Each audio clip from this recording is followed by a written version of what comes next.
오늘은 난방비 절약 꿀팁 무려 20가지에 대하여 말씀드릴 예정이오니 반드시 끝까지 보시고 가능하신 부분은 적용하시어 올겨울 따뜻하게 보내시기 바랍니다. 작년 겨울 난방비 고지서 받아보고 깜짝 놀라신 적 있으시죠? 똑같은 평수, 똑같은 보일러를 사용하는데도 어떤 집은 월 7만원, 어떤 집은 월 20만원이 나온다는 거예요. 도대체 뭐가 다른 걸까요? 오늘 이 영상 끝까지 보시면 여러분도 반드시 난방비를 절반 이상 줄일 수 있는 구체적인 방법들을 알게 되실 겁니다. 특히 마지막에 말씀드릴 비법 하나는 정말 아무도 모르는 숨겨진 방법인데 이것만으로도 월 5만원 이상 절약이 가능합니다. 저도 난방비로 정말 고생했어요. 월 18만원씩 나오는 고지서를 받을 때마다 한숨만 나왔었는데 이 방법들을 실천해서 난방비가 무려 10만원이나 절약되었습니다. 여러분도 오늘부터 달라질 겁니다. 제가 직접 경험하고 검증된 방법들만 말씀드릴 테니까요. 먼저 가장 기본적이면서도 효과가 큰 방법부터 차근차근 말씀드릴게요. 첫 번째는 적정 온도 설정입니다. 많은 분들이 실내 온도를 23도에서 25도로 설정하시는데요. 실제로는 20도에서 21도가 가장 경제적이면서도 건강에 좋은 온도입니다. 온도를 단 1도만 낮춰도 난방비가 약 7% 절약된다고 에너지공단에서 발표했어요. 월 15만원 나오시던 분이라면 1도만 낮춰도 월 만원 이상 절약되는 거죠. 그런데 1도 낮춘다고 춥지 않을까 걱정되시죠? 걱정 마세요. 따뜻한 옷차림과 적절한 습도 조절로 충분히 따뜻하게 지낼 수 있습니다. 습도 이야기가 나왔으니 말씀드리는데요. 겨울철 적정 습도는 40%에서 50%입니다. 습도가 낮으면 같은 온도라도 더 춥게 느껴져요. 그래서 가습기나 젖은 수건을 활용해서 습도를 맞춰주시면 온도를 낮춰도 따뜻하게 느껴집니다. 이것만으로도 상당한 난방비 절약이 가능해요. 참고로 가습기는 조금 비싸긴 하지만 따뜻한 물로 가습을 하는 따뜻한 가습기 추천드려요. 공기가 정말 따뜻합니다. 두 번째로 중요한 건 보일러 관리입니다. 하지만 여기서 많은 분들이 잘못 알고 계신 부분이 있어요. 보일러 온도를 최대한 높게 설정하면 빨리 더워진다고 생각하시는데 이건 완전히 잘못된 상식입니다. 보일러 온도는 온돌 모드의 경우 55도에서 60도, 실내 온도계만 가능한 경우는 20도에서 21도 정도가 적당합니다. 보일러 온도를 높게 설정하면 에너지 효율이 오히려 떨어집니다. 그리고 보일러가 자주 켜지고 꺼지면서 더 많은 에너지를 소모하게 돼요. 적당한 온도로 설정하고 꾸준히 가동하는 게 훨씬 경제적입니다. 그리고 보일러 청소도 정말 중요해요. 1년에 한 번은 반드시 전문 업체에서 보일러 청소를 받으셔야 합니다. 보일러 내부에 찌꺼기나 불순물이 쌓이면 효율이 떨어져서 같은 온도를 유지하는데도 더 많은 가스가 필요하거든요. 청소 비용이 10만원 정도 들지만 1년 내내 절약되는 난방비를 생각하면 충분히 본전을 뽑을 수 있어요. 세 번째는 배관 보온입니다. 이건 정말 많은 분들이 놓치고 계신 부분이에요. 특히 지하실이나 다용도실에 보일러가 있는 경우 온수 배관들을 보온재로 감싸주는 거예요. 배관 보온재는 건축자 재상에서 미터당 2,000원 정도면 구입할 수 있고요. 직접 설치하기 어려우시면 동네 배관공에게 부탁하시면 됩니다. 비용은 10만원 내외로 그리 비싸지 않아요. 배관 보온을 하지 않으면 뜨거운 물이 보일러에서 나와서 각 방으로 가는 동안 온도가 많이 떨어져요. 특히 겨울에는 더욱 심하죠. 그러면 보일러가 더 자주 작동해야 하고 당연히 가스 사용량이 늘어납니다. 배관 보온만 제대로 해도 난방비를 15% 이상 절약할 수 있어요. 네 번째는 창문 단열입니다. 아무리 보일러를 잘 관리해도 창문으로 열이 빠져나가면 소용없어요. 특히 오래된 아파트나 단독주택에서는 창문 단열이 정말 중요합니다. 가장 간단한 방법은 뽁뽁이라고 부르는 에어캡을 창문에 붙이는 거예요. 에어캡은 인터넷이나 다이소에서 저렴하게 구입할 수 있어요. 창문 크기에 맞게 자르고 분무기로 물을 뿌린 다음 붙이시면 됩니다. 접착제가 필요 없어서 임대주택에서도 부담 없이 사용할 수 있어요. 봄이 되면 깔끔하게 떼어낼 수 있거든요. 더 효과를 보려면 문구점에서 파는 단열 필름을 사용하셔도 좋습니다. 드라이어로 열을 가하면 창문에 밀착되면서 이중창 같은 효과를 냅니다. 비용은 창문 한 개당 3,000원에서 5,000원 정도예요. 이것만으로도 창문을 통한 열 손실을 50% 이상 줄일 수 있어요. 다섯 번째는 문 틈새 차단입니다. 현관문이나 방문 아래쪽 틈새로 차가운 공기가 들어오고 따뜻한 공기가 나가는 걸 막는 거예요. 문풍지라고 하는데요. 홈센터나 인터넷에서 쉽게 구입할 수 있습니다. 자석식이나 접착식 등 다양한 종류가 있으니까 문의 재질에 맞게 선택하시면 돼요. 특히 현관문 아래쪽 틈새는 정말 큰 차이를 만듭니다. 바람이 세게 불면 현관문 틈새로 찬바람이 솔솔 들어오는 걸 느껴보신 적 있으시죠? 이 틈새만 막아도 체감 온도가 2, 3도는 올라가요. 비용은 개당 10,000원 내외로 부담스럽지 않습니다. 여섯 번째는 커튼과 블라인드 활용법입니다. 낮에는 햇빛이 잘 드는 남향 창문의 커튼을 활짝 열어두시고요. 해가 지면 두꺼운 커튼을 쳐서 열이 빠져나가는 걸 막으세요. 특히 암막 커튼이나 두꺼운 소재의 커튼이 단열 효과가 좋습니다. 여름에는 햇빛을 차단해서 시원하게 하고 겨울에는 보온 효과를 내니까 일석이조죠. 그렇다고 꼭 새로 구입하실 필요는 없고요. 기존 커튼 뒤에 담요나 이불을 한 겹 더 걸어두셔도 비슷한 효과를 볼 수 있어요. 다음 정말 중요한 꿀정보 이어가기 전에 구독과 좋아요 알림 설정하셔서 좋은 정보 먼저 받아가세요. 그리고 이 정보를 모르는 형제자매, 지인분들에게 꼭 공유하셔서 함께 행복한 노후를 보내실 수 있기를 바라면서 바로 이어가겠습니다. 그리고 영상의 제품들은 영상 하단 댓글란에 링크 걸어두겠습니다. 필요하신 경우 참고하세요. 일곱 번째는 온수 사용 패턴 개선입니다. 많은 분들이 놓치고 계신 부분인데요. 온수를 조금씩 자주 사용하면 보일러가 계속 작동해야 해서 비효율적이에요. 가능하면 한 번에 몰아서 사용하시는 게 좋습니다. 예를 들어 설거지를 할 때 찬물에 미리 기름기를 제거하고 마지막에 온수로 헹구신다든지 샤워할 때도 물을 틀어놓고 준비하지 마시고 바로 들어가서 빠르게 마치시는 거예요. 이런 작은 습관들이 모이면 한 달에 몇만 원씩 절약됩니다. 여덟 번째는 난방 구역 나누기입니다. 집 전체를 다 따뜻하게 할 필요는 없어요. 주로 생활하는 거실과 안방 위주로 난방하시고 사용하지 않는 방은 밸브를 잠그거나 온도를 낮춰두세요. 그런데 여기서 주의하셔야 할 점이 있어요. 아예 꺼버리면 배관이 얼 수 있으니까 최소한 10도 이상은 유지해 주셔야 해요. 완전히 끄는 게 아니라 온도를 낮추는 개념으로 이해하시면 됩니다. 이렇게 하면 난방비를 20%에서 30%까지 줄일 수 있어요. 아홉 번째는 보온용품 적극 활용하기입니다. 전기장판이나 온수매트를 사용하시면 실내 온도를 낮춰도 충분히 따뜻하게 지낼 수 있어요. 전기장판 한 달 전기료가 10,000원 내외인데 난방비는 몇만 원 절약되니까 확실히 이득이죠. 그리고 옷차림도 중요해요. 집 안에서도 따뜻한 옷을 입으시면 실내 온도를 2, 3도 낮춰도 춥지 않아요.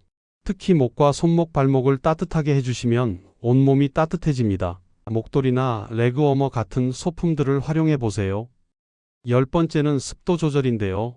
앞서 잠깐 말씀드렸지만 다시 한번 자세히 설명해 드릴게요. 겨울철 실내가 너무 건조하면 같은 온도라도 더 춥게 느껴져요. 적정 습도인 40에서 50%를 유지해 주세요. 가습기가 없으시면 젖은 수건을 방에 걸어두시거나 빨래를 실내에서 말리시는 것도 좋은 방법이에요. 화분을 키우시는 것도 도움이 됩니다. 하지만 너무 습도가 높아지면 곰팡이가 생길 수 있으니까 환기도 적절히 해주셔야 하고 될 수 있으면 따뜻한 가습기를 사용하는 게 좋습니다. 11번째는 환기 타이밍입니다. 많은 분들이 환기를 하면 따뜻한 공기가 나가니까 손해라고 생각하시는데요. 사실은 적절한 환기가 난방 효율을 높여줍니다. 너무 밀폐된 공간에서는 이산화탄소 농도가 높아져서 답답하고 더 춥게 느껴져요. 환기는 하루 두세 번 10분 정도씩 하시면 돼요. 특히 요리하신 후나 샤워 후에는 반드시 환기해 주세요. 습도가 너무 높아지면 오히려 체감 온도가 떨어질 수 있거든요. 환기할 때는 마통풍이 되도록 양쪽 창문을 열어주시면 더 효과적이에요. 12번째는 전문가도 잘 모르는 비밀인데요. 바로 보일러 가동 시간 조절입니다. 많은 분들이 외출할 때 보일러를 아예 꺼버리시는데요. 사실은 이게 더 비효율적일 수 있어요. 특히 단시간 외출이라면 온도만 조금 낮춰두시는 게 좋아요. 절대 외출 모드는 사용하시지 마세요. 왜냐하면 완전히 식은 집을 다시 데우려면 엄청난 에너지가 필요하거든요. 보일러가 최대 출력으로 몇 시간씩 돌아야 해요. 하지만 적정 온도를 유지하고 있으면 조금만 데우면 되니까 훨씬 경제적입니다. 구체적으로 말씀드리면 4, 5시간 외출할 때는 평소 온도에서 3도에서 5도 정도 낮춰두시고요. 하루 종일 외출할 때만 15도 정도로 낮춰두시면 됩니다. 아예 끄거나 외출 모드의 경우는 사용하지 마세요. 13번째는 태양열 활용법입니다. 우리나라는 겨울에도 햇빛이 꽤 좋은 편이에요. 특히 남향 창문으로 들어오는 햇빛을 최대한 활용해 보세요. 낮에는 커튼을 활짝 열어두시고 어두운 색 카펫이나 이불을 햇빛이 드는 곳에 펼쳐두시면 열을 축적할 수 있어요. 해가 지면 이렇게 데워진 카펫이나 이불이 열을 서서히 방출해서 난방 효과를 냅니다. 비용이 전혀 들지 않으면서도 상당한 효과를 볼 수 있어요. 특히 거실에 있는 소파나 러그를 햇빛이 잘 드는 곳으로 옮겨보세요. 14번째는 주택의 경우 단열재 추가 설치입니다. 이건 조금 비용이 들긴 하지만 장기적으로 보면 확실한 투자예요. 특히 베란다나 다용도실 같은 곳에 간단한 단열재를 설치하시면 집 전체의 보온 효과가 크게 높아집니다. 스티로폼 단열재나 우레탄 폼 같은 건 생각보다 저렴해요. 직접 설치하기 어려우시면 동네 건축자 재상에 문의해 보세요. 간단한 작업은 10만원에서 20만원 선에서 해결할 수 있고요. 한번 설치하면 몇 년간 효과를 볼 수 있어서 경제적입니다. 15번째는 온수매트와 전기장판 활용 팁입니다. 이미 말씀드렸지만 좀 더 구체적으로 설명해 드릴게요. 온수매트는 전기장판보다 전력 소모가 적으면서도 더 따뜻해요. 그리고 전자파 걱정도 없고요. 온수매트를 침대에 깔고 주무시면 난방 온도를 평소보다 3, 4도 낮춰도 충분히 따뜻하게 주무실 수 있어요. 온수매트 전기료가 한 달에 5,000원에서 10,000원 정도인데 난방비는 몇만 원 절약되니까 확실히 이득이죠. 거실에서 TV 보실 때도 전기장판을 깔고 앉으시면 실내 온도를 낮춰도 춥지 않아요. 요즘은 USB로 연결하는 소형 전기장판도 있으니까 활용해 보세요. 정말 경제적이면서도 효과적인 방법입니다. 16번째는 가스보일러 점검입니다. 가스 안전 점검을 정기적으로 받으시는 것도 중요하지만 보일러 효율 점검도 놓치지 마세요. 오래된 보일러는 효율이 떨어져서 같은 난방을 하는데도 더 많은 가스를 소모해요. 보일러 교체 시기가 되셨다면 고효율 보일러로 바꿔보세요. 초기 비용은 들지만 장기적으로는 훨씬 경제적입니다. 요즘 나오는 콘덴싱 보일러는 기존 보일러보다 20% 이상 효율이 좋아요. 그리고 보일러 주변 청소도 중요해요. 보일러 주변에 물건을 쌓아두시면 공기순환이 안 돼서 효율이 떨어져요. 보일러 앞뒤로 최소 30cm 이상은 공간을 확보해 주세요. 17번째는 냉기 차단입니다. 바닥에서 올라오는 냉기를 막는 것도 중요해요. 특히 타일이나 마루 바닥은 차가운 공기가 올라오기 쉬워요. 두꺼운 러그나 카펫을 깔아보세요. 침실에는 침대 밑에 단열재를 깔거나 바닥에 이불을 한 겹 더 깔아두시는 것도 좋은 방법이에요. 발이 차가우면 온몸이 춥게 느껴지거든요. 실내용 털신이나 따뜻한 슬리퍼도 착용해보세요. 18번째는 요리할 때 열 활용법입니다. 오븐이나 가스레인지를 사용한 후에는 문을 열어두시면 요리할 때 생긴 열을 활용할 수 있어요. 전자레인지나 밥솥에서 나오는 열기도 마찬가지고요. 뜨거운 물을 사용한 후에는 바로 버리지 마시고 세면대나 욕조에 잠깐 둬보세요. 그 열기만으로도 화장실 온도가 올라가서 난방비 절약에 도움이 됩니다. 작은 것 같지만 이런 것들이 모이면 상당한 효과를 봐요. 19번째는 침구류 활용법입니다. 두꺼운 이불보다는 여러 겹의 얇은 이불이 보온 효과가 좋아요. 공기층이 많이 생겨서 단열 효과가 크거든요. 털이불 위에 면 이불을 덮거나 얇은 담요를 여러 장 사용해 보세요. 베개도 중요해요. 목 부분이 따뜻해야 전체적으로 따뜻하게 느껴집니다. 목 베개나 내고머를 착용하고 주무시면 실내 온도를 낮춰도 충분히 따뜻하게 잘 수 있어요. 이제 마지막 절약 방법 말씀드리기 전에 지인분들에게 공유 부탁드립니다. 마지막 20번째는 에너지 바우처나 난방비 지원 제도를 확인해 보세요.